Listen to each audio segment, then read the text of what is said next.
Hello विद्यार्थियों, कैसे हैं आप सब? आज हम बात कर रहे हैं माधवस्य प्रियम अंगम पाठ की, जो कि है कक्षा 6 की दीपकम की पुस्तक का संस्कृत की पुस्तक की हम बात कर रहे हैं। आज हम इसके सॉल्यूशन के बारे में जानेंगे। ठीक है, पाठ हम इससे पहले वाली वीडियो में पढ़ चुके हैं।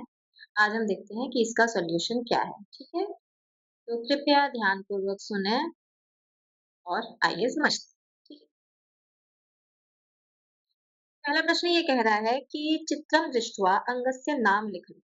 क्या कह रहे हैं कि चित्र को देखकर अंग का नाम लिखना है। ये क्या है?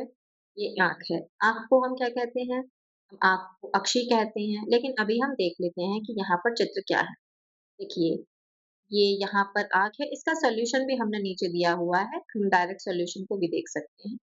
ये आँख है, आँख नेत्रम, अक्षी भी बोलते हैं, नेत्रम भी बोलते हैं, दोनों ही उत्तर सही रहेंगे। ये है उदरम, उदरम क्या है? उदरम है ये क्या है? उदरम।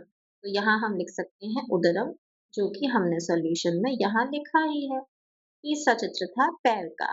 पैर को क्या बोलते हैं? या तो आप चरणः बोलेंगे या फिर आप पादः बोलेंगे। उच्चारण पे ध्यान दें, पादः बोल रहे हैं, ठीक है? चरणः या फिर पादः, दोनों ही हमारे उत्तर सही होंगे। उसके बाद घ है हमारा हस्तः। हाथ को क्या बोलते हैं हम? हस्तः। और ये क्या है हमारा? ये है मुखम। ठीक है, ये हमारा पहला प्रश्न था, बहुत ही ज़्यादा सरल, ईज़ी। आइए दूसरे प्रश्न की बात करते हैं। दूसरे प्रश्न में ये कह रहे हैं कि कोष्ठक से समुचितम क्रियापदम चित्वा, यानी कि ये जो कोष्ठक हैं, इससे उचित क्रियापद को चुनकर उदाहरण के अनुसार, यानी ये एक उदाहरण इन्होंने दिया है, अंगस्य कार्यम लिखन्तु, अंग क्या कार्य करता है, ये हमको लिखना है। ठीक है? हमें उदाहरण से, जो यहाँ पे उदाहरण दिया गया है, उससे हमें देखना है, ये जो ब्रैकेट में जितने भी ऑप्शन है उसमें से छाँटना है सही क्या है, सही उत्तर को हमें टिक करना है और यहाँ पर लिखना है, ठीक है? तो हम टिक करते हैं, देखिए क्या करते हैं, बहुत बेसिक है, ज़्यादा कुछ परेशान होने की बात नहीं है इसमें, देखते हैं चलिए। पहला है नयनम, उदाहरण जो दिया है नयनम पश्यति, नयन क्या करता है? देखने का कार्य करता है, पश्यति अर्थात देखना, इन्होंने उदाहरण दिया है। हमसे जो उदाहरण मांग रहे हैं वो ये है मुखम। मुखम क्या करता है? क्या मुख चलता है? नहीं। क्या मुख हँसता है? हाँ, मुख हँसता है, लेकिन सही उत्तर होगा वदति। मुख से बोला जाता है। मुख किस कार्य में प्रयोग किया जाता है? मुखम वदति। ठीक है? पादः क्या करता है? पैर से क्या किया जाता है? क्या लिखा जाता है? या चला जाता है या क्या देखा जाता है? पैर से चला जाता है। कर्णः, कान क्या करता है? कान क्या हँसता है? क्या बोलता है या सुनने का कार्य करता है? तो कर्णः शृणोति, सुनने का कार्य करता है। नासिका, नासिका क्या करती है? आघ्राणम करोति, क्या सूंघने का कार्य करती है? नृत्यति, क्या नाचती है? धावति, क्या दौड़ती है? तो सूंघने का कार्य करती है। ठीक है, अगला देखते हैं जिह्वा। जिह्वा क्या करती है? धावनम करोति, क्या दौड़ती है? आस्वादनम करोति, क्या स्वाद ग्रहण करती है? पश्यति, क्या देखती है? तो जिह्वा आस्वादन करोति, जिह्वा क्या करती है? स्वाद ग्रहण करती है। ठीक है, तो ये भी हमारा उत्तर। आइए एक बार उत्तर को एक बार फिर से देख लेते हैं। ये इसका अलग से उत्तर भी लिखा हुआ है, छात्र चाहे तो ऐसे भी कर सकते हैं, लेकिन हम इसको सॉल्व कर चुके हैं तो हम आगे बढ़ते हैं। ठीक है, तीसरा हमारा प्रश्न कह रहा है कि कोष्ठकात् समुचितम, समुचितम होगा यहाँ पे, समुचितम है ये, आ की मात्रा हटा देनी है। संख्याम चित्वा रिक्त स्थानम पूरयन्तु, मतलब हमें कोष्ठक से समुचित उचित संख्या को चुनकर रिक्त स्थानों की पूर्ति करनी है। पहले हम प्रश्न देख लेते हैं क्या है। मम शिरः अस्ति, मेरा सिर है। एकम, अनेकम, चत्वारि। बहुत ही साधारण सा सिंपल सा प्रश्न है, हमारे कितने सिर होते हैं? हमारा एक ही सिर होता है, तो इसमें कुछ परेशान होने की तो बात है ही नहीं। कितने सिर हैं? तो एकम, एकम पे टिक लगा देंगे और यहाँ टिक, ठीक है। मम पादौ स्तः, हमारे पैर, मेरे पैर हैं। हमारे कितने पैर होते हैं? क्या 3 होते हैं? या 5 होते हैं? या 2 होते हैं? 2 पैर होते हैं, हम सभी जानते हैं। तो 2 द्वौ लिखकर यहाँ पे, यहाँ टिक करेंगे और यहाँ लिख देंगे, ठीक है। अगला देखते हैं। मम केशाः सन्ति, 10 अष्ट बहवः, 10 बाल हैं मेरे, केशाः मतलब बाल। मेरे 10 बाल हैं, मेरे 8 बाल हैं और मेरे बहुत सारे बाल हैं। तो हम सभी जानते हैं बहवह आएगा, बहुत सारे बाल हैं। यहाँ पर बहवह आ जाएगा। मम दंताः सन्ति, मेरे दाँत कितने दाँत हैं? मेरे 4 दाँत हैं। क्या मेरे 28 दाँत हैं? अष्ट मतलब 8, विंशति मतलब 20, 20 और 8 28। क्या मेरे 28 दाँत हैं? द्वात्रिंशत्, क्या मेरे 30 और 2 32 दाँत हैं? तो हम सभी जानते हैं ये कि हमारे 32 दाँत होते हैं, तो द्वात्रिंशत् वाला उत्तर सही हो जाएगा। ठीक है, ये हम यहाँ लिखते हैं। मम हस्तयोः, मेरे हाथ में अंगुल्यः सन्ति, अंगुलियां हैं। अष्ट, दश या पंचदश, 8 होती हैं, 10 होती हैं या पंचदश होती हैं। वैसे मुझे लगता है कि अंगुल्यः में हमारा ये 8 भी आ जाना चाहिए, क्योंकि जनरली 8 उंगलियां होती हैं, 2 अंगूठे होते हैं। लेकिन हम 10 लगा सकते हैं, टोटल मिलाकर हम 10 कंसिडर करते हैं, तो हम इस 10 के साथ जाना चाहेंगे। यहाँ 10 अंगुल्यः सन्ति। लेकिन मुझे पर्सनली ऐसा लगता है कि 8 भी सही उत्तर माना जाना चाहिए। चलिए आगे।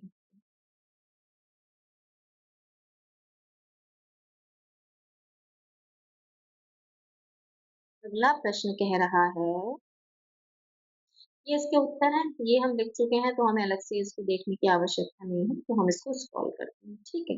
हमें ज़्यादा समय नहीं वेस्ट करना है, हमें बस अपनी आवश्यकता का देखना है।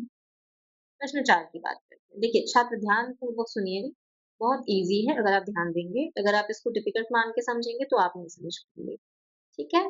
तो ध्यानपूर्वक कुर्सी की पेटी बाँध लीजिए, हम अपनी तैयारी कर रहे हैं। क्या पूछ रहा है कि कोष्ठकात् समुचितं क्रियापदं चित्वा उदाहरणानुसारं शरीरांगस्य नामं लिखन्तु। कोष्ठक से उचित क्रियापद को चुनकर उदाहरण के अनुसार शरीर के अंगों के नाम लिखें। ठीक है भाई, लिख लेंगे। पश्यति नयनम, उदाहरण भी दिया है इन्होंने कि नयन क्या करता है? पश्यति, सुनता है। बिल्कुल सही बात है। तो यहाँ पे शृणोति, सुनने का कार्य क्या करता है? सुनने का कार्य करता है हमारा कर्ण। तो हम यहाँ पे कर्ण पे टिक लगाएंगे, बिल्कुल लगाएंगे। ये रहा हमारा कर्ण टिक। धावती, दौड़ता है, क्या दौड़ता है? पादद्वयम, हमारे 2 पैर दौड़ते हैं। नमति, नमस्कार करता है। नमस्कार किससे करते हैं हम सिर झुकाकर नमस्कार करते हैं। सूचयति, सूचना देता है। इससे हमें सूचना मिलती है। हम इशारा जब करते हैं, तो हम उँगलियों से करते हैं, ऐसे कि तुम इधर आओ, तुम उधर जाओ। उँगलियों का इशारा। उँगली सूचना का कार्य करती है, सूचना देती है। लिखती, लिखते किससे हैं? हम हाथ से लिखते हैं, तो ये हमारी अब हम यहाँ टिक कर रहे हैं, छात्र यहाँ पर लिखें, ठीक है? तब ये सही हो जाएगा। आगे देखते हैं। ये अगेन वही है, आंसर हमारे ऑलरेडी हम कर चुके हैं। छात्र चाहे तो देख सकते हैं, पर हम लिख चुके हैं, तो स्किप करके आगे बढ़ जा सकते हैं। प्रश्न 5 की बात करते हैं। यह पूछ रहे हैं, पट्टिकातः शब्दान् चित्वा यथा योग्यम गणेषु लिखन्तु। मतलब पट्टिका से शब्दों को चुनकर यथा योग्य गणों में लिखना है, यथा योग्य हिसाब से। पट्टिका से शब्दों को चुनकर। अब यहाँ पे इन्होंने चित्र भी दिया है, ये क्या है? ये किसका चित्र है? यहाँ पे देखिए, यहाँ पे अलग हमारे बहुत सारे नाम लिखे हैं, और यहाँ पे हमें चित्र मिला है। ये देखिए, यहाँ पे बाल हैं, आँखें हैं, नाक है, मुँह है, आईब्रो भी हैं, यहाँ पे उँगलियाँ हैं, यहाँ पे ये थाइज़ दिखाई गई हैं, थाई है। तो हम यहाँ पे उदाहरण देखते हैं, हम क्या लिखेंगे? पहले वाली हम पट्टिका से चुन के पहले वाले हिस्से में लिखेंगे, पहली वाली तालिका पर टेबल पर लिखेंगे, नासिका, चिबुकम, कपोलः, ललाटम, नयनम। अर्थात ये हमारी सारी चीज़ें हैं यहाँ पर, ठीक है? और हम दूसरे में लिखेंगे मणिबन्धः, पुरपुरः, पुरपरः, हस्तः, हस्तः, भुजः, स्कन्धः, जङ्घः, जानु। ये बहुत ईज़ी था, हम ये शरीर के अंगों के नाम पहले भी पढ़ चुके हैं कि कौन-सा अंग किसमें आता है, तो ये हमें सबको पता ही है। आगे हम देखते हैं अगला प्रश्न। प्रश्न संख्या 6, कोष्ठकात् समुचितं पदं चित्वा वाक्यानि रचयन्तु। कोष्ठक से उचित पद को चुनकर वाक्यों की रचना। ठीक है भाई। करते हैं। कोष्ठक में दिया गया है अहम गायनम करूँ, मैं गाता हूँ, गायन करता हूँ। मैं किससे गाना गा सकती हूँ? मैं पैरों से गा सकता हूँ, नासिका से गा सकता हूँ या मुख से गा सकता हूँ। तो हम सब जानते हैं गाना किससे गाया जाता है? मुख से गाया जाता है। तो हम क्या टिक करेंगे? मुख करेंगे। बहुत बेसिक से प्रश्न है, बहुत ईज़ी है, कुछ डिफिकल्ट नहीं है इसमें। अहम धावनम करोमि, मैं दौड़ता हूँ। मैं किससे दौड़ता हूँ यहाँ?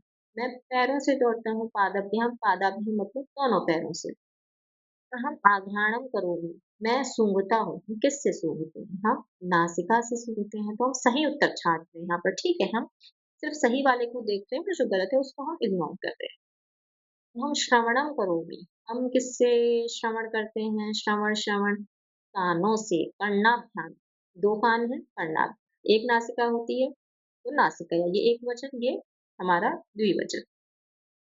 अगेन पादाभ्याम द्विवचन, मुखेन एकवचन। मुख 1 है, नासिका 1 है, पैर 2 है, कान 2 है। एकवचन, द्विवचन के हिसाब से हो रहा है। अहं भोजनम करोमि, मैं भोजन करती हूँ। मैं किससे भोजन करती हूँ? तो मैं मुख से भोजन करता हूँ। ये हो गया हमारा आंसर, ठीक है? आगे बढ़ते हैं। ये बहुत बेसिक यहाँ पे उत्तर एक साथ में दिए भी गए हैं। आप चाहें तो यहाँ से नोट डाउन कर सकते हैं। प्रश्न क्रमांक टिकातः समुचितं शरीरांगं चित्वा भगिनी कुत्र किं धरति इति सूचयन्तु। टीका से उचित शरीर के अंगों को चुनकर भगिनी कहाँ पर क्या धारण करती है, अर्थात बहन कहाँ पर क्या धारण करती है ये। ठीक है भाई, ठीक है, ठीक है, हम समझ रहे हैं। ये इन्होंने इतने सारे प्रश्न दिए हैं, कहाँ पे क्या धारण करती है, ओके। और हम यहाँ पे लिखेंगे भगिनी पादुका पादुका द्वयम धरति। भगिनी पादुका द्वयम धरति। पादुका द्वयम क्या होता है? हम आंसर से देखते हैं। भगिनी हम डायरेक्ट आंसर करेंगे, ठीक है? ये वही प्रश्न है, प्रश्नों के उत्तर एक साथ यहाँ लिखे हुए हैं, तो यहाँ बताएं सेम बात है, हम डायरेक्ट देखते हैं। भगिनी पादुका द्वयम धरति। भगिनी जो है वो अपनी पादुकाएं चप्पलें कहाँ पहनती है? पैरों में पहनती है। पादयोः मतलब पैरों में, पादुका द्वयम धरति अपनी चप्पलें पहनती। भगिनी कंकणानि धरति। भगिनी कंगन कहाँ पहनती? कंगन कहाँ पहने जाते हैं? हस्तयोः हाथों में, तो यहाँ पे सप्तमी विभक्ति द्विवचन लग रहा है। हस्तयोः हाथों में कंकन कंगन पहनती है। भगिनी मुद्रिका धरति। भगिनी अ, रिंग कहाँ पहनती है? अंगूठी कहाँ पहनती है? तो अंगुलियाम, अंगुली में अंगूठी पहनी जाती है। भगिनी घटी यंत्रम धरति। भगिनी बहन घटी यंत्र यानी घड़ी कहाँ पहनती है? तो वाम हस्ते यानी हाथ की मतलब कलाई पर। हमारी कलाई पर ही तो हम घड़ी पहनते हैं। भगिनी मालाम धरती। भगिनी माला धारण करती है। कहाँ धारण करती है? तो भगिनी कंठ में यहाँ माला धारण की जाती है। भगिनी कुंडल द्वयम धरती। भगिनी कुंडल कहाँ पहनती है? तो कहाँ पहनते हैं हम कुंडल? कर्णयोः, कानों में कुंडल पहनते हैं, तो कर्णयोः कुंडल द्वयम धरती। भगिनी उपनेत्रम धरती। उपनेत्रम अर्थात ये चश्मा। तो नेत्र कहाँ धारण करती है? तो नेत्रयोः, नेत्रों पर नेत्र धारण किए जाते हैं। इसके ऊपर, इसके अंदर नहीं। तो इसमें मैं नहीं आएगा कि नेत्रों में उपनेत्र धारण करती हूँ, वाक्य गलत हो जाएगा। नेत्रों पर चश्मा धारण करती हूँ। भगिनी कुमकुमम धरती। भगिनी कुमकुम कहाँ लगाती है? कुमकुम मतलब ये जो हम ललाट पर, मस्तिष्क पर, ये माथे पर लगाते हैं। हम कहाँ लगाते हैं? ललाटे यानी मस्तक, माथे पर लगाते हैं। माथे पर हम कुमकुम लगाते हैं। टीका, टीका बोल सकते हैं। भगिनी ओष्ठरागम धरती। भगिनी ओष्ठरागम यानी कि लिपस्टिक, ये कहाँ लगाती है? ओष्ठयोः, होठों पर लगाती है। भगिनी कज्जलम धरती। भगिनी काजल धारण करती है। काजल कहाँ लगाया जाता है? तो नयनयोः, काजल नैनों में लगा। ठीक है, तो ये हमारा हो गया प्रश्न। ये हमारा 7th क्वेश्चन था जो कि हम कर चुके हैं। यहाँ पे हमें जो भी हमें शब्द मिले थे सबका आंसर हो गया है। अब हम आगे बढ़ते हैं, ठीक है?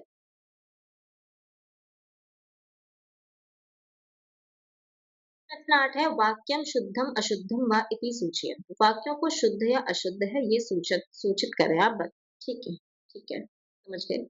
हम कर्णाभ्याम भोजनम करोमि, मैं कानों से भोजन करती हूँ। ये वाक्य शुद्ध हो सकता है? मैं कानों से कैसे भोजन कर सकता हूँ? ये तो कोई तुक ही नहीं बनती है, तो ये वाक्य क्या हो जाएगा? ये अशुद्ध हो जाएगा, तो हम लिखेंगे अशुद्ध। अहम नासिका द्वारा श्वासं स्वीकरोमि। मैं नासिका नाक के द्वारा श्वास ग्रहण करता हूँ। बिल्कुल सही बात है। शुद्धम। अहम अंगुष्ठै गणनां करोमि। मैं अंगुष्ठ के माध्यम से गणना करता हूँ। तो हम गिनतियाँ तो करते हैं अपनी उँगली अंगूठों पर। एकदम शुद्ध। अहम नयनाभ्यां श्रवणं करोमि। मैं नयनों से श्रवण करता हूँ। नयनों से श्रवण का क्या तात्पर्य है? नहीं है सही बात। अशुद्धम। आँख है। नयन मतलब आँख। श्रवण मतलब सुनने का। हम हस्तेन कार्यं करोमि। मैं हाथों से कार्य करती हूँ। बिल्कुल सही बात है। मैं अभी हाथों का प्रयोग करके आपको पढ़ा रही हूँ। मैं यहाँ पे जो स्क्रॉल कर रही हूँ, हाथों से कर रही हूँ, हाथों से कार्य करती हूँ। तो वाक्य सही हो जाएगा शुद्ध। इस तरह से हमारा चैप्टर खत्म हुआ। छात्राओं को अगर कोई समस्या हो तो आप कमेंट बॉक्स में लिख सकते हैं। हमारा चैप्टर यहाँ पर पूरा हो चुका है। आप चाहें तो इसको एक बार रोक कर आप इसका स्क्रीनशॉट लेके अपनी उत्तर पुस्तिका में कर सकती हैं। चाहे तो कोई डाउट हो तो पूछ सकते हैं। कोई भी समस्या हो उसके लिए हम यहाँ पर तैयार हैं। धन्यवाद। आपका दिन मंगलमय रहे। अच्छे से पढ़िए, खूब स्टडी करिए, पढ़ाई करिए। Bye bye.